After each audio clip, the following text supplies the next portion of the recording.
today is present some preliminary ideas, really, and they are preliminary, from a sublimely unpublishable book that I'm currently working on, whose working title is The Amorous Restoration, Love, Sex and Politics in France from 1815 to 1830. So the book is an attempt to look in almost obsessive detail at a kind of a cross-section of literature from a very precisely delimited historical period, from this 15-year window, from 1815 to 1830, and I'm looking not only at literature but more broadly at textual culture. I'm interested in anything that might arise from what contemporary readers consider the domain of letters, generally speaking, rather than any particular genre. So I'm going to begin with an addition which I hope you'll find disarming rather than irritating. It's not exactly my intention to present an original thesis today, or even a thesis at all. People in French studies can always refer to that brilliant Pascal quotation, probably, qu'on ne dise pas que je n'ai rien dit de nouveau, la disposition des matières est nouvelle. I suppose I'm attempting to do something along those lines. My main idea here then is to introduce some of the main conceptual axes of what I'm going to be talking about in the book, and what I'm going to be discussing this evening is drawn from the introduction to the book. This is then a genuine work in progress. So for literally the first time ever in my career, when I say that your suggestions, comments or critiques will be welcome, I'm actually half sincere. I said the book is unpublishable not only because it's about a 15-year period, but because of all the 15-year periods in the world, it does seem to be about the most unsexy, namely the Bourbon Restoration. The Bourbon Restoration, I think, if we think about the various kind of periodizations of the French 19th century, the Bourbon Restoration is probably the most neglected in that group. Certainly in literary studies. In history it has a sort of cult status, especially in France. But in literary studies, where it's talked about at all, it isn't talked about as a period. You know, we have a sense of what the literature of the July monarchy is like, or what the literature of the Second Empire is like. The Restoration, qua period, qua epoch, doesn't necessarily get so much scrutiny. Now, one could hypothesize reasons for this, and I'll get the most vexing from my point of view out of the way first. It is possible that the Restoration just wasn't very good, literarily speaking. Certainly, I think Stendhal is onto something when he wrote in 1826 that of his sort of contemporary literary scene, le talent se trouve partout et le génie nulle part. That is to say, there's lots of good writing, but there are no real kind of monuments of French literature that date from that period. If anything, the literature of the Restoration is most remembered for being the moment when later writers debuted. So Hugo, Balzac, Stendhal himself, Lamartine, all began to publish under the Restoration, though in fact we associate them with later periods of literature, and in particular with the July monarchy. So the Restoration figures as a kind of prelude. I mean, that probably is a real reason then for the lack of scrutiny that the Restoration received. There are other less legitimate reasons which I also think play a part. And most important among those is the reputation of the Restoration. The Restoration doesn't fit into the French national narrative of a kind of endless march to republicanism and full citizenship. And it's surprising how influential those narratives, given that we're supposed to be invested in critiquing those narratives to some extent, it's surprising how influential that kind of narrative is on the way French studies as a discipline is configured and the sensibility of French studies. It seems like a regime beginning with the prefix re must necessarily be regressive, counter-revolutionary, conservative, and indeed you get funny looks from people, especially from French people, including a priori intelligent French people, when you say that you work on the Restoration. And not coincidentally, I have a colleague who works on the Restoration who, like all French academics, is a good socialist. And she was horrified recently when I informed her that a paper she'd given a couple of months ago about the Bourbon Restoration had been retweeted, tweeted by the organizer of the conference, and then immediately retweeted by Action Française. There is this kind of political nexus in France that does latch onto the Restoration when it comes up. There's no doubt, of course, but there were forces present under the Restoration that were all of those things: repressive, counter-revolutionary and conservative, and that those forces may have been culturally more powerful at that moment than they were at later periods. But nevertheless, A, that characterisation of the period as a whole is nevertheless inaccurate and reductive, even if, B, we could agree, which we surely can't, that the cultural productions of conservatism and reaction don't merit serious literary scrutiny. So that's what I'm trying to do then. So, the Restoration. At the risk of boring and even offending some of you, I'm going to assume that the precise historical contours of the Restoration may have momentarily slipped the minds of others, so we're going to do a quick rundown of how the Restoration played out. So the Restoration period, 1815 to 1830, involves the reign of the last two Bourbon kings of France. The first of these is Louis XVIII, depicted here, who reigned from 1814 after the fall of Napoleon, and then again from 1815 after the fall of Napoleon, till his death in, till his death in, is it okay if I don't go so close to the microphone? Until his death in 1824. This is quite a famous allegorical painting by Louis-Philippe Crépin. This is Louis XVIII. I think the title is Relevant la France de ses ruines. So France is in a swoon, and Louis XVIII is picking her up again. What's the date of that? This is 1815. And what I sometimes use this image with students as an example of the sheer audacity of ideology and propaganda, because as anybody knew, Louis XVIII couldn't stand up being so obese when he returned to be King of France in 1814. So the idea that he could pick somebody else up off the floor is defies belief. So Louis XVIII then. Louis XVIII died in 1824 and was succeeded by his. So Louis XVIII is the brother of Louis XVI, just in case you were wondering, and takes the regnal number 18 in memory of the Dauphin, who, although his fate is unknown, certainly outlived his father, so is commemorated as Louis XVII, and so Louis XVIII takes that regnal number. So Louis XVIII is succeeded in 1824 by his brother, the third brother, Charles X, who reigns until the end of the Restoration. Charles X, after promising beginnings, this is a slightly simplistic way of putting things, but obviously we need to get through it quickly. Charles X catastrophically misread the spirit of the time, as did his successive ministries.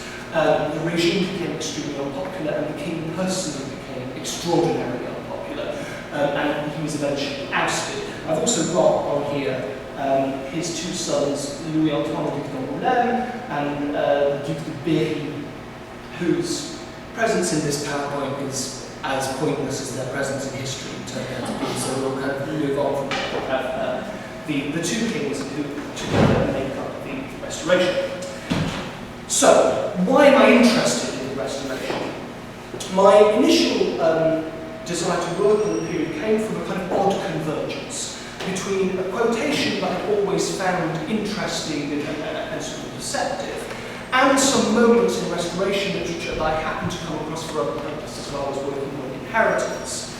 I'm going to start with those Restoration moments first of all. I think if I explain what you mean, you'll all be familiar with those peculiar little historical ideas about the peculiar character of different periods that are analytically useful to us, not because the periods really were like that. We don't believe that the fin siècle was somehow more decadent than the period. We don't really believe that the July monarchy was somehow more problematically modern and confusing than any other period. Not then because the periods really were like that, but because people really did talk in those terms when they reflected on their own existence. They become part of a period's self-reflection and self-consciousness, and that in itself is historically quite revealing. Well, the moments that I want to draw your attention to are then the Restoration's version of those kinds of historical self-reflections and self-consciousness. And I'm going to present you with a few quotations, three in fact, drawn from different political lineages. The first is from what we will call a conservative philosopher, although he's actually quite difficult to place politically. This is Ballanche from his Essais sur les institutions sociales from 1880. Nous sommes arrivés à un âge critique de l'esprit humain, à une époque de fin et de renouvellement. La société ne repose plus sur les mêmes bases et les peuples ont besoin d'institutions qui soient en rapport avec leur destinée future. Nous sommes semblables aux Israélites dans le désert. From a very different political tradition, this is the liberal historian Augustin Thierry, one of that first great generation of professional historians in France, and especially historians of the Revolution, who writes l'époque présente est celle d'un grand renouvellement, un temps de passage où les vieilles formes ne sont plus, où les nouvelles ne sont pas encore. And finally, rather schematically, somewhere between these two politically, Chateaubriand, writing to mark the death of Louis XVIII in 1824 and the accession of his brother Charles X to power. Incidentally, the first time in 30 years that power had been transferred without violence, so that's an important event to commemorate. And Chateaubriand writes that the Restoration will be remembered as une nouvelle ère de la monarchie où tout ce qu'il y avait de possible dans le passé s'est mêlé à tout ce qu'il y avait de possible dans le présent. Now, if I had more time, you could think about how each of these three quotations inflects a central idea in slightly different directions. But I think you can see some common ground emerging from these three quotations anyway. An idea of renewal and a certain hope, to be sure. The main point seems to be here the idea of the Restoration as a moment of transition, as a moment of overlap between moribund old ways and as yet immature new ones. Now this is a very, very common cliché at the time, a commonplace of all different kinds of writing and of writing that belongs to all different kinds of political opinion. It is the mainstay of Restoration self-reflection. Now I've come to call the idea that's being evoked in each of these three quotations unrationalized coexistence. And this is a phrase that I'm borrowing from a very, very different context. This is the quotation that I'm talking about. This is from Yves Sedgwick's The Epistemology of the Closet. Sorry, Epistemology of the Closet. That's my article. The project of the present book will be to show how issues of modern homo-heterosexual definition is structured not by the supersession of one model and the consequent withering away of another, but instead by the relations enabled by the unrationalized coexistence of different models during the times they do coexist. So, this is kind of quotation means a gloss. As I understand it, what Sedgwick's saying here is that the cultural knowledge of sexuality, which is in action at any one moment in history, isn't subject to clean breaks and distinct thresholds, which are possibly the product of historiographical work rather than historical facts. Instead, that cultural knowledge is messy and it's constituted largely by the interaction of potentially contradictory models at particular times in particular places. And in fact, to look at a very different intellectual tradition, Alain Corbin makes kind of a similar point in his history of sex from the end of the 18th century to the middle of the 19th century. He says, chacun des individus de ce siècle a dû bricoler, composer, avec les diverses options présentées, souvent entrelacées, choisir les manières de se comporter et de jouer. But the phrase unrationalized coexistence in the Sedgwick example suits my purpose more precisely because of its emphasis on the co-presence of models of sexuality that are, as it were, historical artifacts, seemingly contradictory ones. Thus, the unique character of the sexual worldview of any era, of course that term is in itself problematic, will emerge in the interrelations and tensions between those models, rather than in some kind of narrative of supersession and change. Similarly then, I think that many of these Restoration writers are suggesting that the character of the Restoration, for those who lived and wrote under it, lay in the interrelations and tensions between what seemed like the artifacts of mutually exclusive but chronologically overlapping political, social, and cultural worlds. But I don't want you to go thinking that the project then is based on a kind of weak analogy. It may be that literary people are less bothered by analogy than historians are, but if any of you has ever talked about analogy with historians, I find it really objectionable. This isn't simply an analogy. First of all, it's not simply an analogy because sexual and amorous mores are, by almost universal agreement in the Restoration, subject to exactly this kind of unrationalised coexistence in their own right.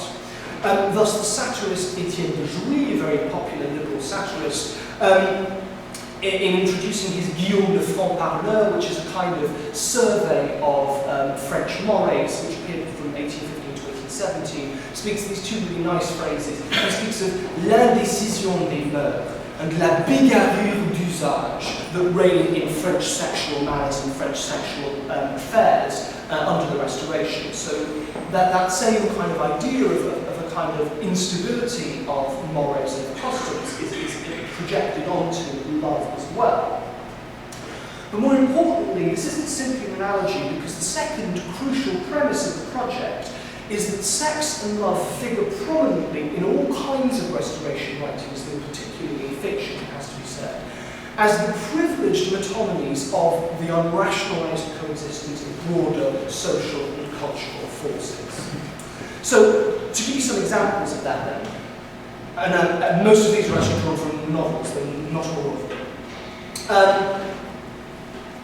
One might find in novels arguments and narratives that, for example, contrast old regime aristocratic libertinage with the new regime's bourgeois conjugal fidelity, or the venal marriage of the 18th century with the companion marriage of the 19th century, or the supposed Catholic sponsorship of celibacy and virginity with the apparent virility and healthy reproductive sensibility of the middle classes, and so on and so forth. Now, sometimes they're predictable, and all of those examples are relatively predictable in terms of the kind of the struggle of social forces in the early 19th century, but sometimes they may take us slightly by surprise. This is a moment from a text of the classic Counter-Revolution. I'm not actually going to read it, but just to show you that I'm not making it up. A classic text of Counter-Revolution, Lamennais, Essai sur l'indifférence en matière de religion, so a major text of Catholic revival in France under the Restoration, in which there's this random reference to masturbation in a footnote, as if that somehow imposes itself as a useful point of analogy in order to think about the vices introduced in society by unbelief. And more importantly, even when these narratives of love seem to contrast neatly defined political forces like the bourgeoisie and the aristocracy, it is always, as we always say about everything, of course, slightly more complicated than that. For example, when bourgeois writers denounce aristocratic venal marriage, they know full well that venal marriage is at least as characteristic of their own social circles as of the aristocracies. It's just that the aristocracy provides a useful way of critiquing the practice, which is also the middle class as well. It provides a way of identifying this as an enemy and makes the narrative that much simpler. So, what this leads to then is a tendency to think and discuss sex and politics together in a mutually metaphorical or metonymical relationship. And the aim of my project is to think in detail about what happens when the two meet in a variety of different genres. And today I'm going to focus on something rhetorical that often happens when these two meet, and that is the figure of ellipsis. So first I'm going to talk about politics, then I'm going to talk, this is not particularly imaginative structure, you will notice. I'm going to talk about politics, then I'm going to talk about sex, then I'm going to talk about sex and politics. Essentially what I'm going to do is demonstrate how there are structural parallels or homologies between sex and politics, and then think about what happens when the two actually occur together in one moment. So, the topic today in theory then is ellipsis. And by ellipsis, I'm referring to a figure whereby one omits something while giving some evidence of the omission, either by stating in so many words that something has been omitted, or often through the use of typographical ellipsis through point de suspension. Now, definitions of ellipsis in grammar, it's also a grammatical term, and in rhetoric, also often note that the omitted material is generally readily supplied by the reader. That seems to be a kind of a useful point to retain. It can't be a complete enigma. Generally speaking, it's expected that the reader will supply the missing information. Ellipsis, I think, is also closely related to another interesting figure, which I might allude to in a couple of moments, which is preterition. Preterition being the figure of drawing attention to something by leaving it out. Again, often by saying that one is leaving it out. What I like about that is it draws our attention to a peculiar phenomenon which is quite important in here, which is the meta-discursive dimension of ellipsis or preterition. That is to say that they generally involve discourse about discourse. You talk about your own language when you point out that you are saying or not saying something. One of the points that I want to make in the book is that very often in Restoration texts, in fact almost all the time, sexual and political discourse is meta-discursive. The question of what is sayable or unsayable in each of those two domains is omnipresent when the topics come up. So that kind of constant insistence on the limits of discourse is a real characteristic of the period. Okay, so some examples of Restoration ellipsis then. I think if I just asked you to think of some early 19th century ellipses, my guess is that most of us, if we could think of anything at all, would come up with Stendhal. And I'm going to start with Stendhal just because Stendhal's narrative ellipses are some of the most famous in the 19th century. A distinguished member of your faculty, incidentally, has maintained quite persuasively to me in private that Stendhal's ellipses don't testify to a kind of postmodern sensibility avant la lettre, but simply the work of someone who couldn't be bothered writing everything. They just kind of got fed up or something. Which, you know, I can believe, but let's for the moment focus on the positive dimensions of these ellipses. Here's one. This is from le Rouge et le Noir. Il répondit à ses reproches en se jetant à ses pieds, en embrassant ses genoux. Comme elle lui parlait avec une extrême dureté, il fondit en larmes. Quelques heures après, quand Julien sortit de la chambre de Madame de Rênal, on eût pu dire en style de roman qu'il n'avait plus rien à désirer. This is a classic ellipsis. What's omitted here is, of course, the sex scene. This is the first sexual encounter between Julien and Madame de Rênal. The camera politely cuts away from that scene, and we rejoin the narrative several hours later. I'm going to talk about this episode, but I'm going to, not immediately. I'm going to now move on to a slightly more interesting instance of ellipsis. Again, this is from the Rouge et le Noir, this is from much later. In the second half of the novel, following the 1830 revolution that deposed Charles X and installed Louis Philippe as King of the French, Julien is acting as private secretary to the Marquis de la Mole and therefore becomes embroiled in a legitimist conspiracy to restore the ousted Bourbons. Here he is at a secret meeting of the legitimist gang where he's required to act as scribe. And what I'm talking about is this parenthesis beginning here. Ici, l'auteur eût voulu placer une page de poids. Cela aura mauvaise grâce, dit l'éditeur. Et pour un écrit aussi frivole, manquer de grâce, c'est mourir. La politique, reprend l'auteur, est une pierre attachée au cou de la littérature et qui en moins de 6 mois la submerge. La politique au milieu des intérêts de l'imagination, c'est un coup de pistolet au milieu d'un concert. So you can imagine what's saying here. And the editor replies, si vos personnages ne parlent pas politique, reprend l'éditeur, ce ne sont plus des Français de 1830 et votre livre n'est plus un miroir comme vous en avez la prétention. Okay.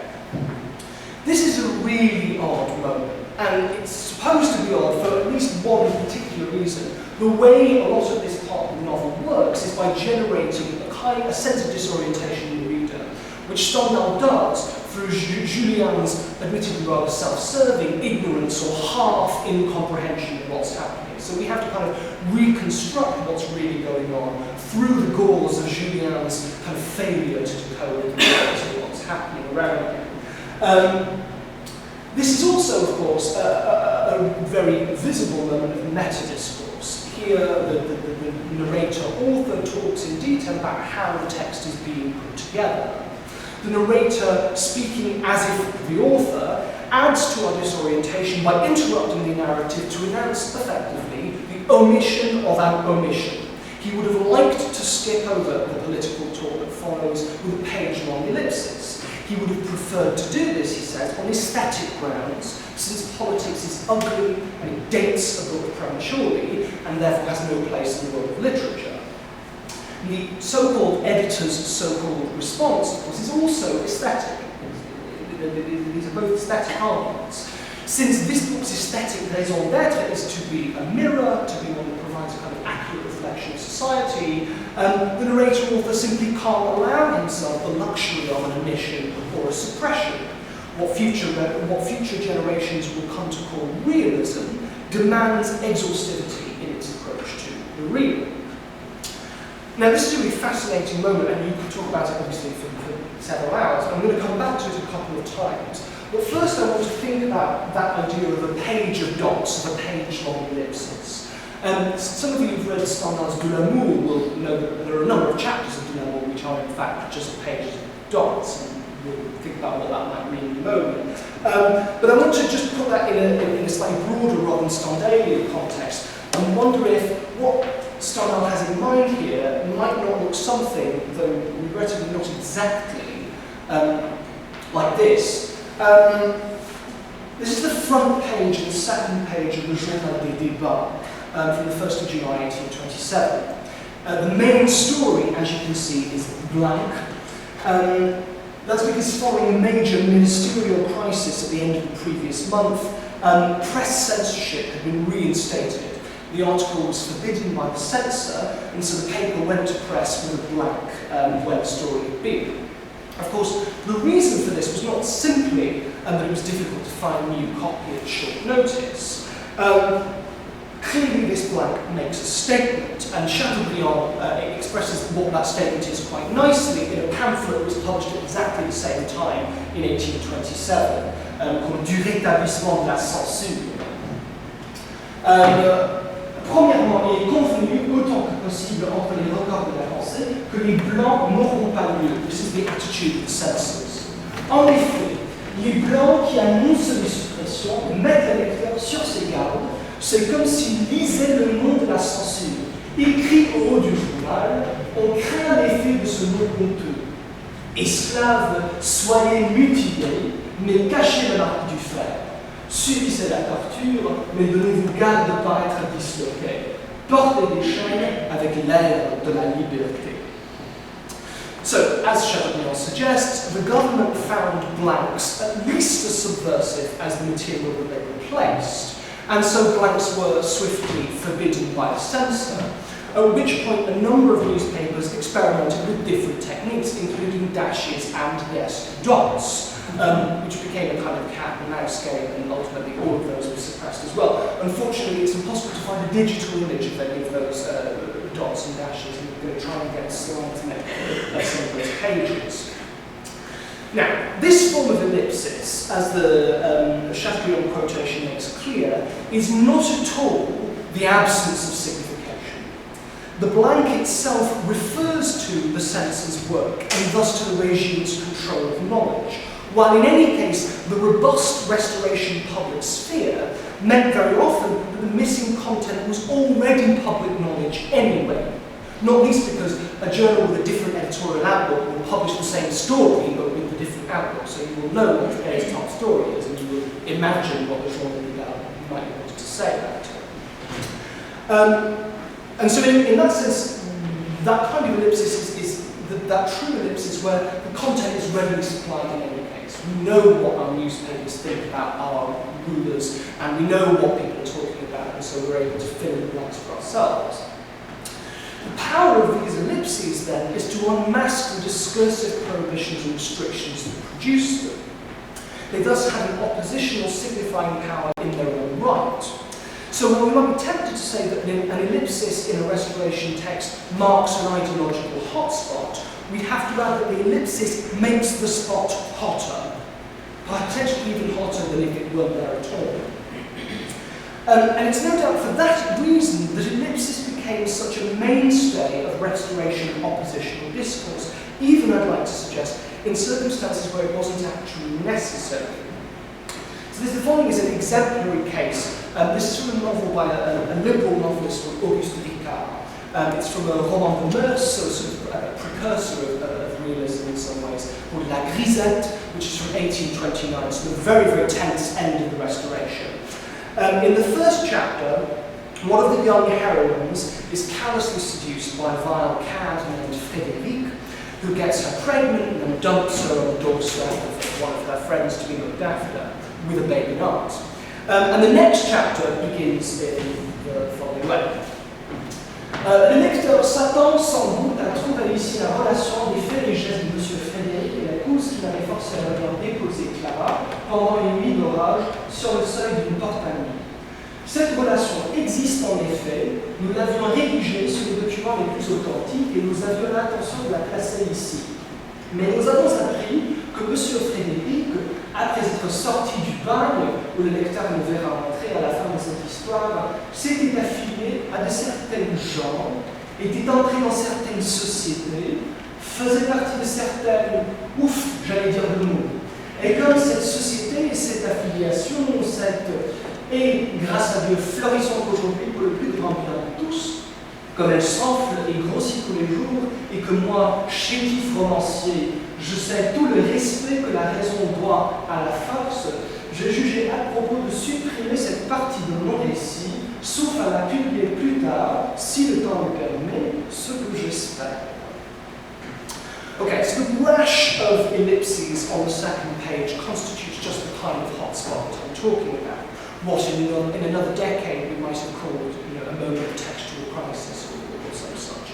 It's another meta-discursive moment, obviously. The author-narrator discusses the composition of his own work and admits to an act of self-censorship. And the verb supprimer means censorship in this period. That is the kind of principal connotation of the verb supprimer.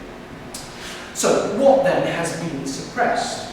From our point of view, the answer to that question is either totally obvious or totally opaque, depending on how obsessed with Restoration we are. And to a contemporaneous reader, there was absolutely no ambiguity at all here.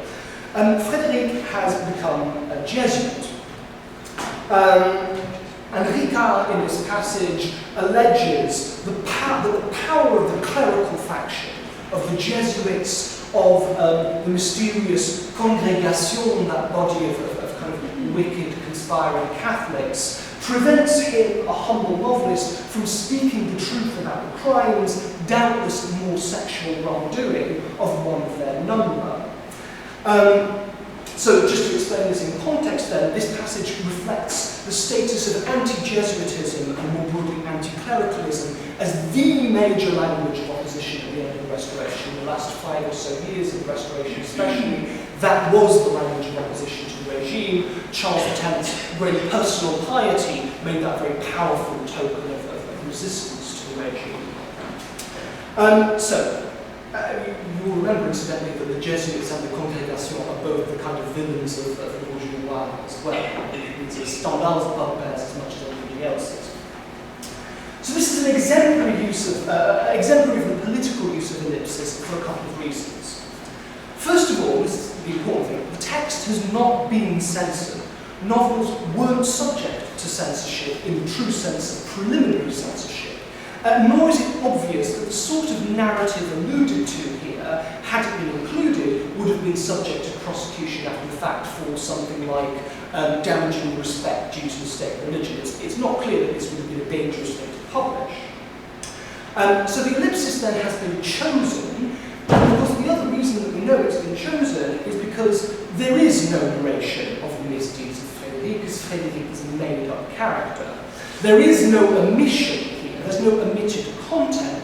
The ellipsis is the content. The claim of self-censorship is the message that the text is trying to deliver in this paragraph. Historically speaking, the allegation that political conditions imposed self-censorship was quite conceivably more effective than any individual political claim that might have been subject to censorship, since censorship was universally detested both on the left and on the right. Saying that there was censorship was actually a more powerful political claim in some way than making any smaller claim. But more importantly, of course, for our literary critical purposes, this choice of ellipses forces the reader to supply the content that best suits his or her political desire. The content then becomes not only deniable, and that idea of deniability is developed by D.A. Miller when he talks about connotation. The connotation will always suffer and benefit from a certain deniability. The content here is not only deniable, but also in some sense unfixable. It will vary from reader to reader. And yet the ellipsis acts as a kind of guide. We can't substitute just anything for this ellipsis. And we know, for example, from this epigraph drawn from the liberal poet Béranger, from his poem Un noir, d'où sortez-vous, that there is anti-clericalism at work in these pages as well. So the ellipsis prompts us to supply a certain kind of content, but we ultimately do the work. So, what we have here then is a mode of creating complicity between author and reader. But not just complicity, there's also a significant dose of ludicity, of playfulness in this kind of figure. It becomes a sort of game to spot the reference and supply the content.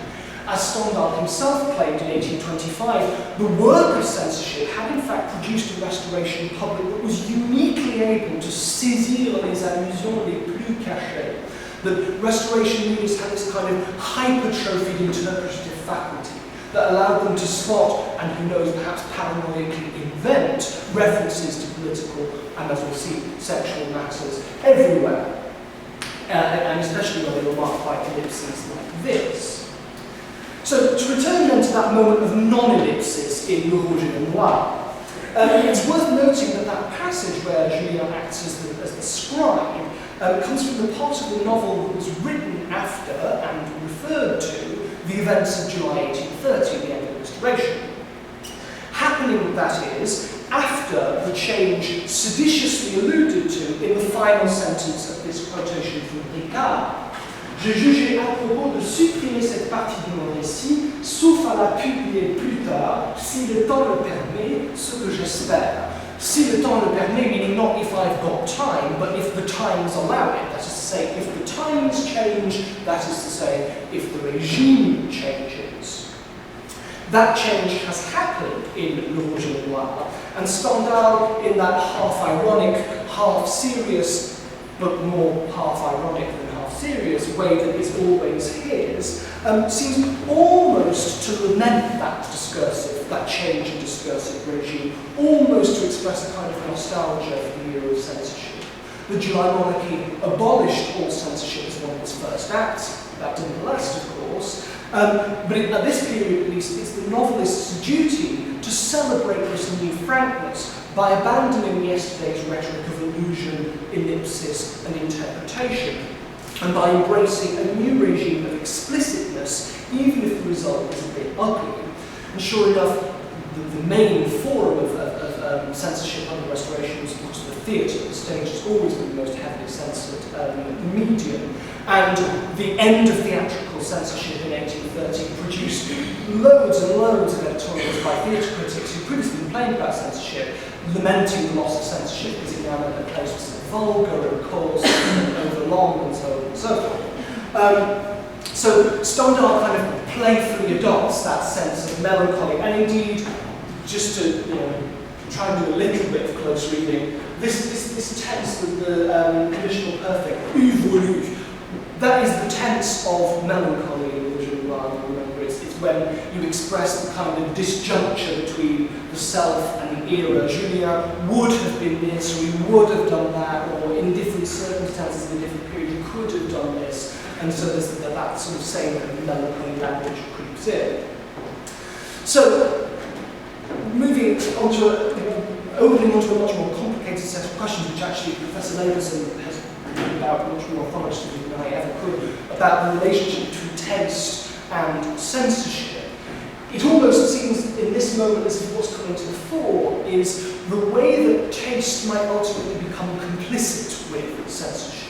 The way that norms, aesthetic norms of bienséance aren't necessarily autonomous, but actually come to mimic the forms that are imposed on them by discursive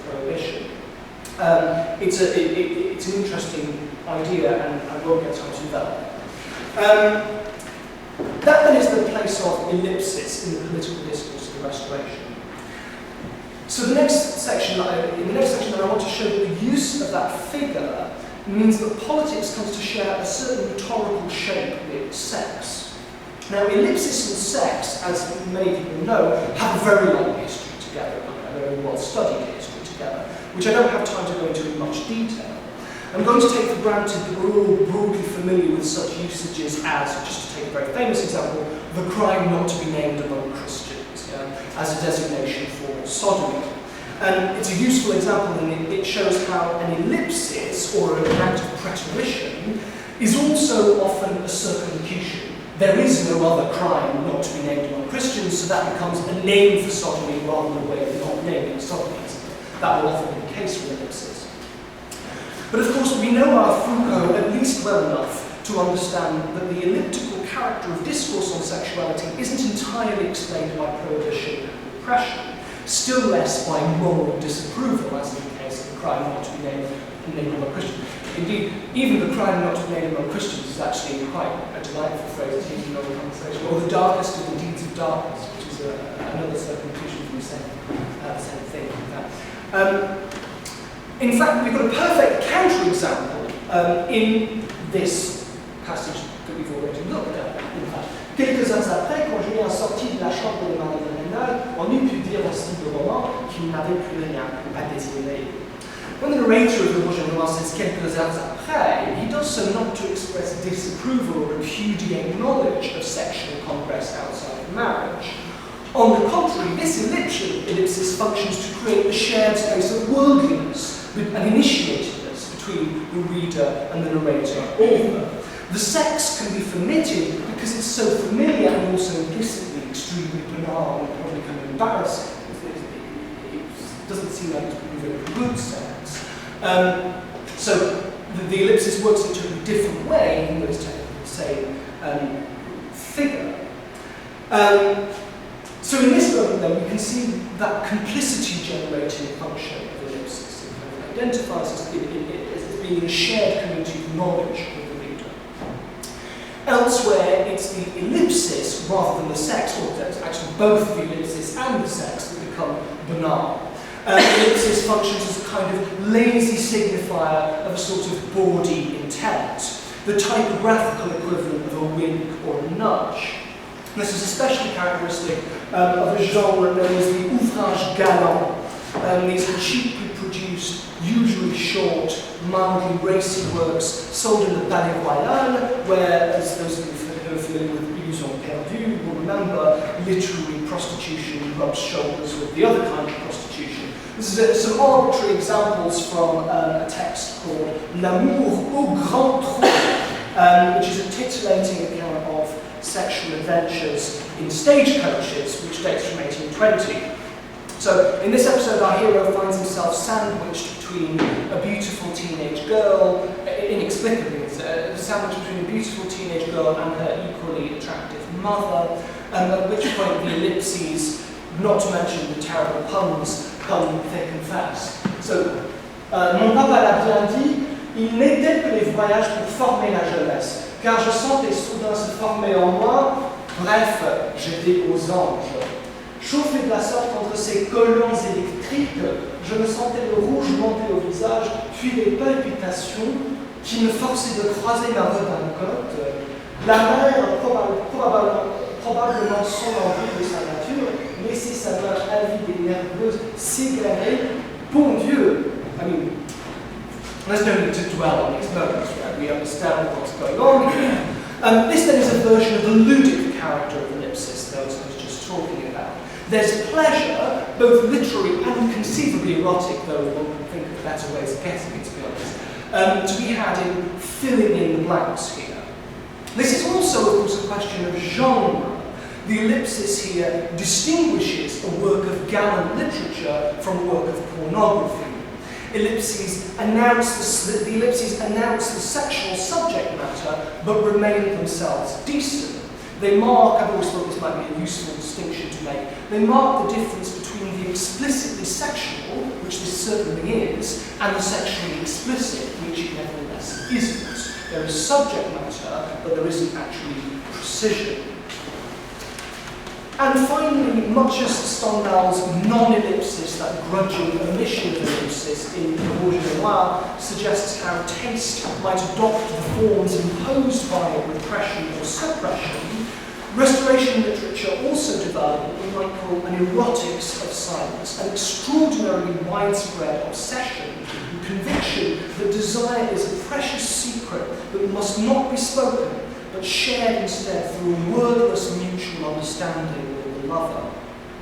So in an effort to give you at least one piece of half-decent restoration literature that isn't by Stendhal, I'm going to show you a poem by Marcel Van Moll, a poem called Le Secret, which I think is a pretty good poem actually, which has been really well written about by all the critics, including Deborah Jensen, who writes very nicely about this in a restoration. This is Le Secret.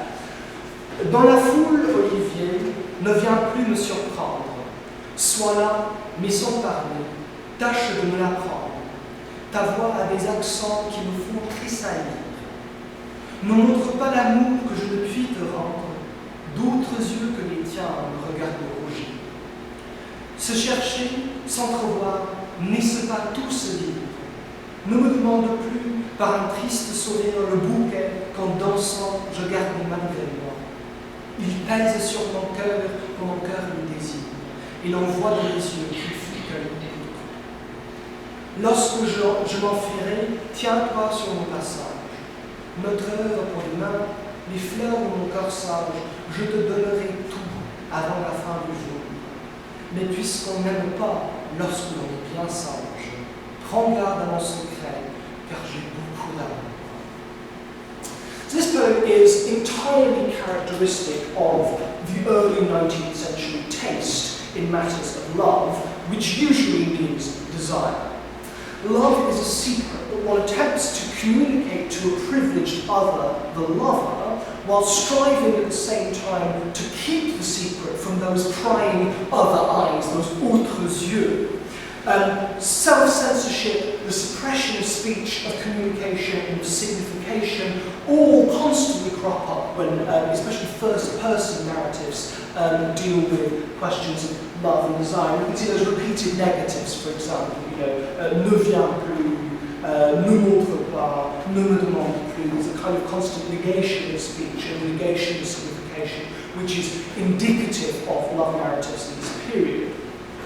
There's in this passage, in this poem, we find a kind of a wry, understated version of what, in some cases, would be appropriate, I think, to call basically a sexual paranoia that runs through Restoration literature, where protagonists live in constant fear that their secret, which might be something as innocent as a perfectly appropriate heterosexual romance, that their secret will be uncovered by this avidly curious, inexplicably hostile outside world. I think that kind of fear is closely identified with the intense political paranoia of the era, an era in which diaries and letters were routinely kept in code to protect their content from the curiosity of the secret police. The secret police who really existed, especially at the beginning of the Restoration, but whose omnipresence and effectiveness became wildly mythologized in the culture. It kind of runs through as a kind of parallel scene in much Restoration life writing. Thus, the prohibition on the overt communication of desire is presented as both a necessity for self-preservation and a source of exquisite pleasure. It makes the love all the more exciting because you kept the secret, and it makes the love all the more valuable that it can be communicated in something other than the base currency of words. And that pleasure is encapsulated in a verb that occurs with truly remarkable frequency in early 19th century writings on love. And that's the verb deviner, to guess, to figure out, to divine. Just to give you some examples of how this verb functions in these kinds of contexts. This is Astolphe de Custine, writing to his friend Edouard Lagrange in 1818, on ne peut jamais que se laisser deviner, s'expliquer est impossible. Madame de Duras, in her own published novel Olivier, On ne sait pas quel chant on y a à être entendu, à être deviné, à sentir ensemble et à se comprendre sans s'être rien dit. Hortense Novel Jérôme, from 1829, nous devinions nos pensées avant de les exprimer. Charles Adèle, from 1819, je sentais à la fois le désir et la crainte d'être deviné, that is, the desire to be guessed by the lover and the fear of being guessed by other people. And finally, coming back to our constant reference point, from Stendhal's notebook of 1804, en amour comme en poésie, il est bien plus adroit de faire deviner que de dire. So what we have here then is an eroticization of silence, or better, of what Stendhal elsewhere calls les demi-mots en amour. In this vision of love, ellipsis functions as not only functions to connote the erotic, but connotes it specifically as the intimate, the private, the secret. It's a means of communicating a sentiment whose peculiar value is supposed to lie in its very incommunicability. So what I've tried to suggest then in that opening, the bulk of the paper, is that the use of ellipsis produces parallel patterns in both political and erotic contexts. Patterns of complicity, of ludicity, and the inflection of taste. And finally, I just want to show you a couple of moments where ellipsis occurs on what I call a double hotspot, a conjunction of the political and the sexual. And we could do worse than to begin with another ouvrage galant. This is from Maurice Alvar's ouvrage galant, which is called L'art de réussir en amour, enseigné en 25 leçons, which is from 1826. This is a bad photograph, unfortunately, and I didn't have a camera with this on my phone. So the 25 lessons are largely organised by the type of woman to be seduced in each case. The romantic, bourgeoise, the grande dame, etc. In the fourth lesson, we're promised the art of seducing the devout woman, la dévote, at which point we're confronted with this, a 2-page ellipsis, or nearly 2-page ellipsis, of precisely the kind imagined but rejected by Stendhal in Rouge and noir. So, I don't expect to be able to decipher this, but I was able to myself. It says, j'avais d'abord le projet de dire les règles pour subjuguer le cœur d'une dévote, mais, and then what she goes on to say is that there are no longer any devote because of the spread of reason and enlightenment. So that particular kind of savoir-faire has been rendered redundant. Now, as I've already suggested earlier regarding the Jesuits, religion was preeminently a political topic in late Restoration France, and throughout Restoration. And the role of religion in public life was, without a doubt, the most divisive social issue in France in the 1820s. From 1826 onwards, the Restoration saw an ever-increasing anti-clericalism, which became the major language of opposition to the regime. And clearly, this passage is involved in that. It's difficult to assign a precise meaning to this little game, to this 2-page ellipsis. The assertion that there are no devote may well, I suppose, be an allegation of hypocrisy. That is, what you're saying is, there are no devote because nobody really believes in God.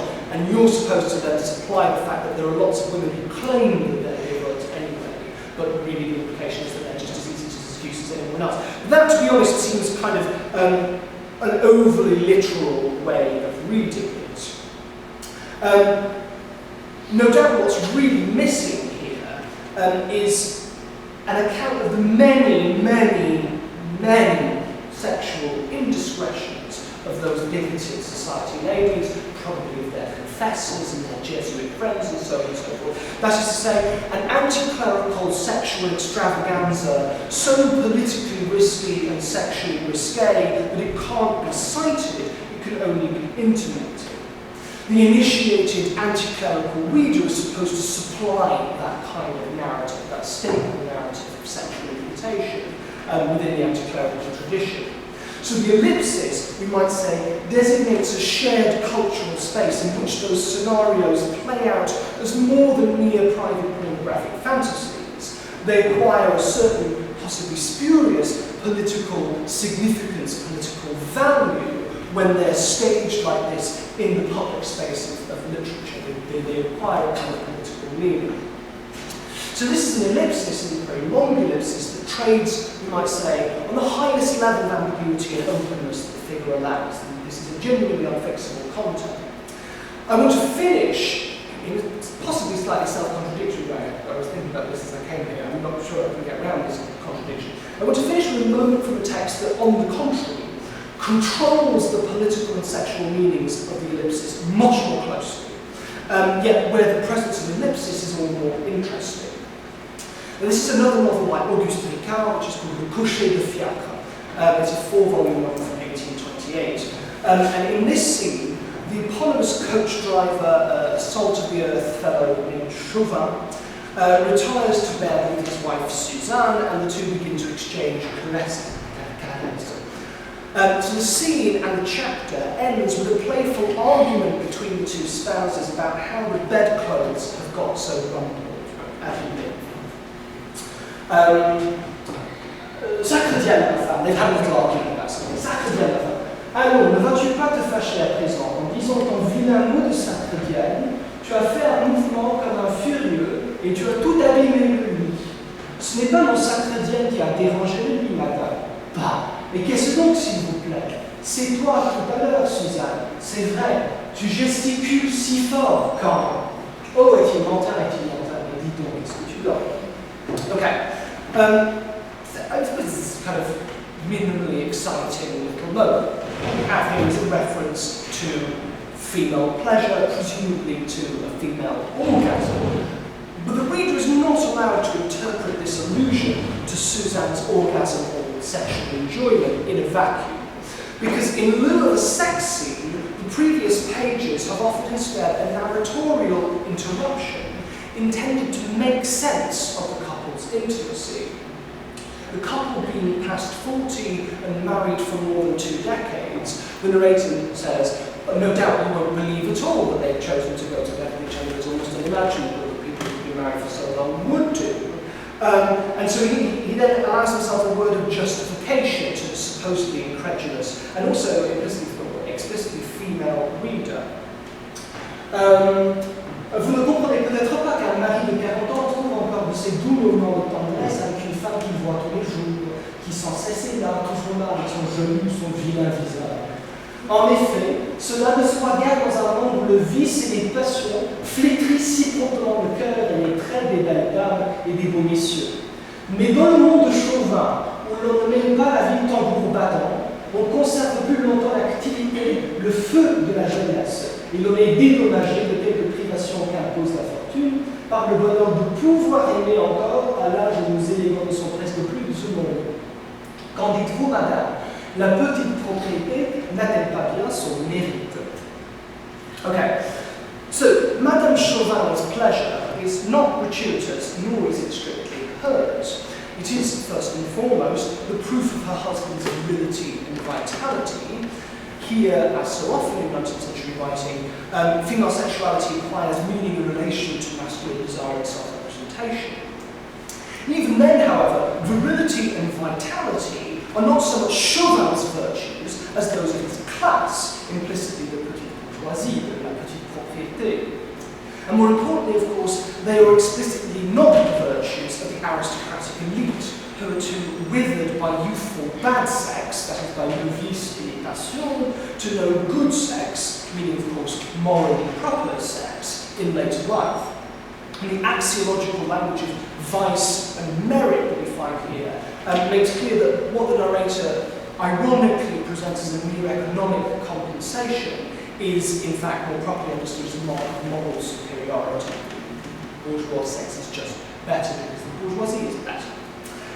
In fact, the entire plot of Ricard's novel is designed to demonstrate this moral superiority of the petit gens over the aristocracy in all aspects of life, from child rearing and religious observance to business relations and the execution of public functions.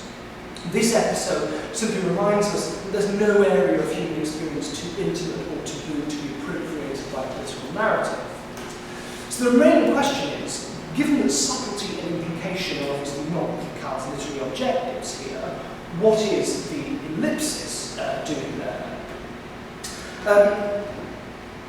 In a sense, the answer to that is probably the simple question of minimal decorum. You can't finish the sentence in 1829, it's just not possible, it's too rude.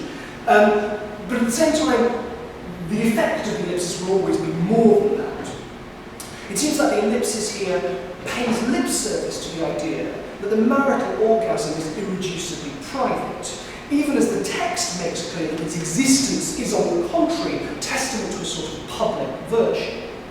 The ellipsis is the sign that the precise details of the Chauvin's sex life are, in the double sense, privileged. Subject, that is, to the privilege of secrecy and privacy, it's no one's business, only because it's presumed to conform to the privileged model that's already been deemed conducive to the public good. It would be tempting, I think, to object to that reading, that because the ellipsis is an ellipsis, it creates an indestructible ambiguity within which all kinds of sexual perversion might occur. I mean, who knows what gets Suzanne off?